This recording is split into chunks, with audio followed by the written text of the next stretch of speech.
We are talking about the commentary portion of the show.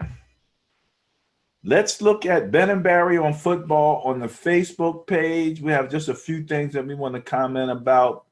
We had Black Monday this past Monday, Ben. The coaches were getting fired left and right. Adam Gase, finally. You said finally. Jimmy Christmas. Why did you hire him in the first place? Anthony Lynn, kind of don't feel good about that, but I don't know. Were you one of the people that text me when he had his little snafu with the getting people on and off the field at that one?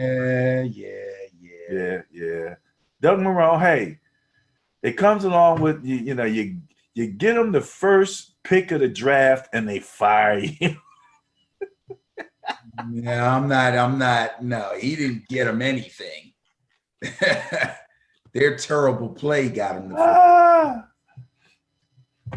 And the thing is, we know the merry-go-round that these coaches go through. So it'll be interesting to see where they show up in assistant coaching jobs over the next few years. I mean, these guys wind up showing up someplace. There's usually some coach who they have a good relationship with who takes care of them.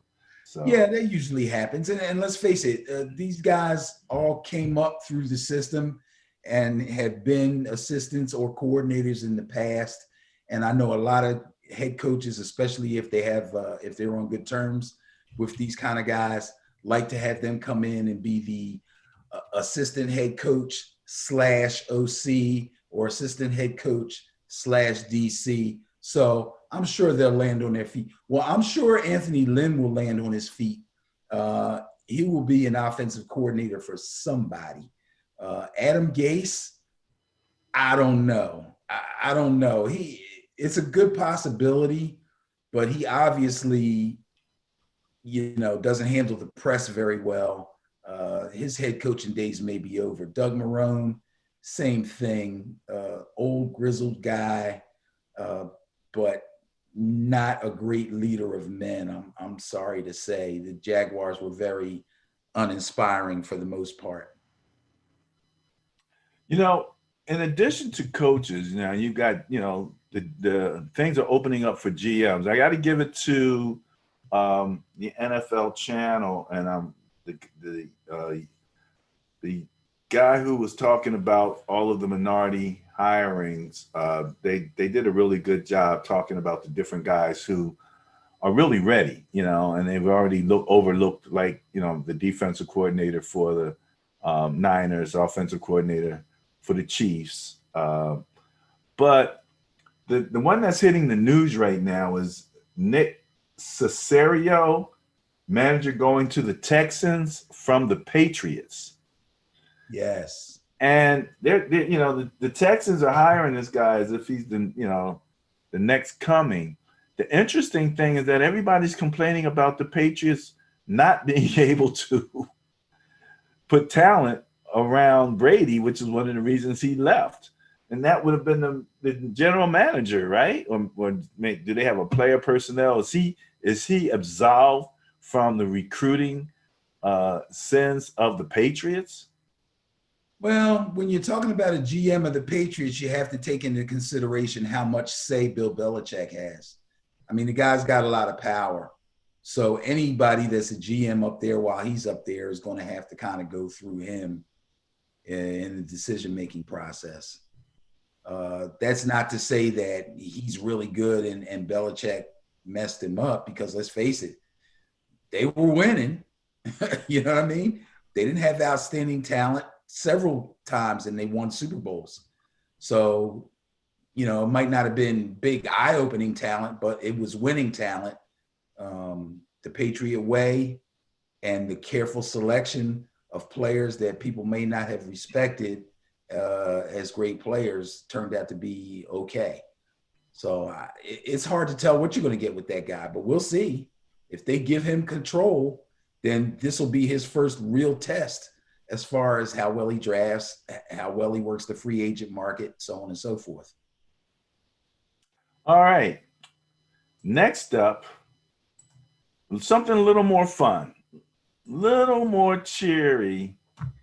Nate Burleson gets slimed ahead of the Bears Saints NFC wildcard game on Nickelodeon. Oh, geez. Guys on Nickelodeon now. You know No, what? not just him. The NFC wildcard game is going to be broadcast on a special Nickelodeon version of that game broadcast on Nickelodeon. Oh, that's pretty cool. Oh, you like that part of it? Yeah, I like that part. But I'm just saying, like, Nate Burleson's really getting around. Like, this guy. But he got more jobs than, you know. He's on network. He's on the network. He's on the regular, what is he on, Channel 10? Yeah, broadcast. He's doing games. He's done games. Now he's on Nickelodeon. Woo, man. Yeah, he's got toe drag swag now. It's becoming part of the jargon of the league. Yeah, I got to give it to him. He's doing his thing. And he's good. The guy's good. I'm not saying that like, he's faking his way through this thing. The guy's good. He knows what he's talking about. He knows the players. He knows the game. That's a great thing, man. Good job, Nate. Good job. I'm telling you, Nate's everywhere, man, and just getting it done. So I ain't mad at him. Congratulations. I might slip over to Nickelodeon and take a look and see what they're throwing out there. It would be curious to see how they broadcast this game. I wonder if they're going to have kid announcers. Hey, it's quite possible. Here it is. Nickelodeon are bringing kids and families a very special slime-filled presentation of the Bears up against the Saints in New Orleans. It is Super Wild Card Weekend, and that game will be Sunday at 4:30 p.m. Eastern. So what is it? Well, it's going to feature one-of-a-kind, kid-focused content, Nick-themed fun. You can imagine what that will be like, and it will all be throughout that game. Guess what? The best news of all, and they lucked out, Nate Burleson is going to be part of that broadcast booth. Take a look. What's up, Nate? It's your friend Gabrielle Green here. Now, we haven't met yet, but I have so much to tell you, and I am super excited to be joining you, Noah, and my friend Lex for the NFL wildcard game on Sunday, January 10th on Nickelodeon. I can't believe it, an NFL playoff game on Nickelodeon? How cool is that? Anyway, Nate, my new BFF, I'm playing a special little surprise for you. Oh, look at that. That was awesome. Oh, yeah, we fam now. I can't wait to meet you in person at the wildcard game on January 10th. Bye. Okay, so they're going to have children do this game. Well, it's a kids station, so I wouldn't doubt it. I think that's cool, man. Remind me if I forget to tune in and watch a little bit of that. For real. That's awesome. Well, if you love football, you're probably a kid at heart anyway. So I think that's awesome. That's really good. You know, it'd be interesting though. It just kind of struck me. If you had a NFL game broadcast on the Cartoon Network, and all the players look like animations, like little cartoon. Derrick Henry was running over people. It's called Madden. It's called Madden. Yes, absolutely. You got that right. Okay, I can't argue with you on that, man. That's a good one. All right, on a little more serious notes, we have the NFL Players Coalition. I always like to do something positive that the NFL is doing. I do believe I have this thing a little bit better tuned up than I had the last one. Let's see what they say about the NFL Players Coalition. Equality is one that must be waged on all levels. Take the battle against economic inequality being fought by Operation Hope and the 49ers. In underserved communities, a cycle of generational poverty is to be expected. With the help of the 49ers and players like Fred, we're helping people to get access to credit. It's key to empowering them to break this cycle. It takes all of us to end racism. That's excellent. Keep Isn't moving that wonderful? fixed. Isn't that wonderful? I mean, really, That's awesome. that's what we're talking about. That's the Players Coalition, right? That's the Players Coalition. And you know, we went to the Players Coalition website at one point on the show just to make sure people knew what they were doing. Talked about how they're actually going into the courtrooms and trying to deal with the criminal justice system from the inside out, as well as a number of other things, economic empowerment. And again, all part of the Inspired Change, which is part of the NFL. So kudos to the Players Coalition. Kudos to the NFL for the positive work that they are doing. And we are all watching the NFL to see how they handle, how the owners, it's one thing to have your bureaucracy, your administration, your organization doing things. Question is going to be, are the owners going to hire people of color in the top places? Is it going to start to represent the actual numbers of the people involved at the player level? We shall see. Yeah, we shall see. But you know how I look at this thing, man. If it happens, I'm really happy about it. I'm sure if it happens, that person or persons will have earned it and deserve it. But I still have this feeling that the majority of owners are simply trying to satisfy the Rooney Rule and giving interviews to people just to say that they could say it. I know this is a really negative sounding, commentary from me, but they got to make a believer out of me. I don't, and I'm not saying every team needs a black coach. I'm not saying that. I'm just saying that I love to hear that this guy and this guy and this guy are fully qualified and should be getting interviews, and then they get interviews and nothing ever happens. And what makes it worse is somebody who is hired has less credentials or, less time in NFL management or team management with any team. I mean, I understand the penchant for hiring college coaches. I kind of understand that. That kind of works along with the type of talent that's coming out. But I just hate to see guys that really deserve it get overlooked. So, we'll see what happens. All right. Only 32 head coaching jobs available like that in the world. So that's a tough market. All right. Let's talk about the final game of the NFL regular season 2020-2021. Eagles,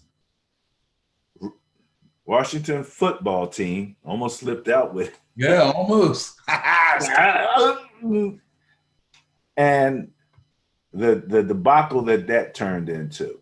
You are a Giants fan, and your coach in particular, and I don't have his video. I'm sure you've seen it, so you can probably, give it to us word for word. So I'll give it to you first to expound on how you feel about how that game went down and how it was handled in the press afterwards. Okay, so, oh boy, sheesh. I've been thinking about this a lot. I've been looking at Twitter. I watched Joe Judge's post-game comments. Before I get started, I just want to say I am a Giants fan, but I am not going to say I'm mad that the Eagles lost and cost the Giants a chance to win the division and go to the playoffs. Because if the Giants really deserved to be in the playoffs, they would have beat the Eagles a few weeks ago when they had them head to head, and they wouldn't have had to worry about it. So I'm gonna leave that like that, okay? Now, the things that Joe Judge said, I understand exactly what he was saying. People, it's crazy. It's like Kaepernick kneels and says it has nothing to do with the flag or the military, and people go, well, what do you think about that? And they go, well, that's insulting to the flag and the military. He just said it ain't about that, okay? Same thing here, man. I don't think that he really was angry about the way the Eagles played in that game because it cost his team a playoff spot. Obviously, they wanted to be in the playoffs. Obviously, they wanted to win the division. They did what they had to do at the last game in order to earn the ability with help to get that spot. But you didn't get it. You left it in somebody else's hands and they didn't come through for you. You cannot cry about that. So if you're a Giants fan, stop crying, oh, them damn Eagles, if they had, don't give me that. Because if we had beat them head to head, we wouldn't have had to worry about it. Now, the long interview that Joe Judge had, I think he went a little deeper than I would have went with the whole, these guys sacrifice and they work hard and they come in and they get tested every day and they got COVID hanging over their heads and they can't see their families and they can I understand what he's saying on that too. But I think he should have kind of toned that down a little bit because that strikes a nerve with people who have relatives who are nurses and doctors and EMTs and police officers and this, that, and the other. People that are going through the same kind of things on their jobs like these football players are doing on their jobs, okay? So he shouldn't have gone that far, all right? Because, again, folks get distracted. You hit a nerve sometimes. But everything he said actually was true. Yeah, they made sacrifices, but, you know, as usual, nobody cares because they make millions of dollars, so it's not that big a deal. Okay, fine. Now let's talk about the Eagles.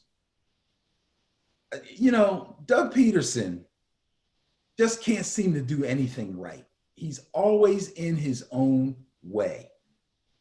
Everybody says you play to win the game. Every player who suits up doesn't go out there to lose. They go out there to play the best that they can and to attempt to win the game. That being said, if in fact, from an organizational standpoint, you feel like it would actually be better for you to lose the game for a draft pick or whatever, there's a way to go about it, okay? The word tanking in sports to me doesn't mean we're going to go out and lose on purpose. What usually happens is you put the team either by the talent that you assemble, or in this case, the talent that you have on the team that you actually put out on the field to kind of strategically lose, okay? Another analogy, all right?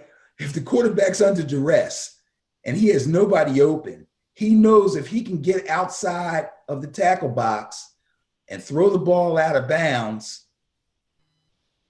but get it past the line of scrimmage, if he can do those three things, he will not be penalized in any way, shape, or form. And it's obvious intentional grounding, but it's not going to get called. That's what tanking is like. You got to lose the game, but there's a way to do it. All right? They should have either started Nate Sudfeld because they sat a whole bunch of other starters. They could have sat Hurts too. What the heck? They should have started him, or they should have brought him in to start the second half, and we wouldn't be hearing all of this mess. But he waits until Hurts has proven that he's struggling, and then yanks him and used that as an excuse when they were only down by 3 and he could have brought them back. There was a possibility that he could have brought them back. You bring Sudfeld in at that time, he ain't bringing them back. You know, the only thing that could have been worse is if they were winning and they pulled him. That would have been even worse. Okay, so to me, it's a slap in the face to the players. Overall, it's a slap in the face to the Eagles players, especially, none of whom was with it. Nobody was with it. Nobody. not near player. Nobody said, well, I understand. It's no, you know, none of them said it. They were all either shocked and or against it. Some said they were shocked or surprised, but they didn't say they were against it or that it was a wrong move. Some did. That's it. Relative to that, I've listened to Kelsey and Brandon Graham, and they sounded like good corporate men, downplaying it, you know, wasn't that big a deal, and actually going along with what to me was the worst of it. I don't care, you know, whatever you did, you did. I didn't think you were trying to win the game when from the 10-yard line or whatever you were, rather than kick a field goal and tie the game up. Because as one guy said, and he said it really well, Hurts did what all you could ask for from a backup guy coming in. He got you in field goal position. That in itself is an accomplishment. I mean, let's face it, Brady won Super Bowls, not because he threw touchdowns, but because he got you in field goal position. Because a lot of those wins were field goals. Adam Vinatieri. You know what I'm saying? And so then you pull Hurts, you put in Sudfeld, and then you say you need to see him. You've had him for 4 years. Yeah, what do you need to see? Huh? What do you need to see? So to me, it was the bald-faced lie at the podium that I find most egregious. It's bad enough you did what you did, but then you stand there and lie and say, we were trying to win the game. Come on, man. Really? You know, who are you talking to? You must be talking to Eagle fans who'll just eat up whatever you say, or else you're like some of our politicians. You'll just say what's an obvious lie and stick with it and know that you can get away with it. Yeah, pretty much. Obvious lie. So that's what I really didn't like about it. I didn't like, you know, the move, but okay. But then to come in and try to tell me that you were playing to win the game, oh man, come on. I mean, it was a former Eagle who came up with that statement. You play to win the game. Herm Edwards. Herm Edwards. So I am a serious devotee of that concept. One of the things we admire so much about the Miami Dolphins was that when we saw administration, what we felt the administration was trying to tank, but the players went out there and said, you know, we're here to win the game. Absolutely. We were playing to win this game, and we were so proud of the Dolphins for what they did. And we feel just the opposite about the Philadelphia Eagles. I am a 49er fan. So, you know, I don't speak as an Eagle fan. I'm speaking, but we both speak from the point of, number one, we are football fans. Absolutely. And Absolutely. the last thing I'll say is, again, I agree with some of the commentators who said that the NFL should never have made that the grand finale game of the weekend. Never. You know, that should not, you know, should not have been the game. You know, in that situation. You and I, when we talked about week 17, we actually kind of focused in, and I know I did, relative to my intriguing game of the week, those teams that had to play week 17 and still had not been eliminated, or they had not clinched the playoff position. So you had two teams playing each other for life, for life, and to go to the playoffs. So you had better options, way better options, you know, for games that weekend. So to give the Eagles that tribute, or that, you know, that's a good thing. That's a thing that you give teams that deserve it. And then they finish up the league the year like that. That's crazy. So, okay, that's all I have on that. You know, it's the lie that really bothered me the most, the bald-faced lie. And I don't know who you think you're talking to. You're not talking to me. I'm not buying it. I saw the game. You don't pass up a field goal when you can tie the game up and go from there. But that goofball's been doing that all year. Even the Eagles fans have been crying about, Why did he go for it there when they could have just kicked the field goal? Why are they going for 2 points here when they could just kick for one and just go? He's been doing that all year. So you think in his mind that was playing to win? You think so? Yeah, in his mind. And he still got a job, eh? On the radio, they was calling him Big Balls Doug. And that's almost as ridiculous as when Chip Kelly was trying to sell us that it wasn't time of possession, it was number of snaps that was most important. Yeah, that went over real well. Yeah. So we didn't buy that one, and I'm not buying that he was playing to win. And again, and I've said this, dude, when you have a chance to make the game even, it's a new game. From that point on, anybody can win the game, Absolutely. So, all right. Anything else from your side? No, I'm good, man. Well, Ben and Barry on football. Again, we have a podcast. We can be found on Spotify and on a number of other podcast forums. We are on Facebook. We are on Twitter. We are on Instagram, all three, and YouTube, which is where you'll go to if you go to www.benandbarryonfootball. Please remember to hit the subscribe button and the notification bell so that you will receive notifications when we put out new videos. That's all for me. Benny, what you got? I just want to say also, after you watch the video, if you have questions, comments, please put them in there. We want to hear from you. We love it that you're watching, but I want to hear from you. If you have concerns, if you think I'm crazy, put it in the comment section. I do. Yeah.